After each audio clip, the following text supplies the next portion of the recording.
చంద్రబాబు నాయుడు ఈ దఫా తన కసరత్తు భారీగా చేశాను. నేను 9 దఫాలు ఎన్నికలు నిర్వహించాను. 9 ఎన్నికల్లో ఎప్పుడూ లేనటువంటి ఎఫర్ట్ ఇప్పుడు పెట్టాల్సి వచ్చిందన్నారు. అక్కడే జగన్ శక్తి ఏంటన్నది అర్థమవుతుంది. అంటే జగన్ ఈక్వేషన్స్ని తట్టుకోవడం కోసం 40 సంవత్సరాల ఎక్స్పీరియన్స్ ఉండి 9 ఎన్నికలు ఫేస్ చేసినటువంటి ఆయన 1 కోటి మందితో సర్వే చేశారు.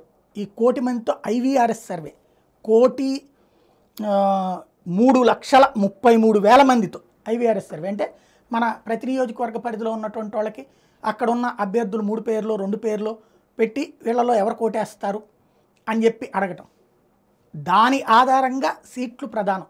రెండవది లోకేష్ తన సర్వే టీం ద్వారా చేయించినటువంటి సర్వే. అది క్రోడీకరించుకుని భారీ కసరత్తే చేశారు.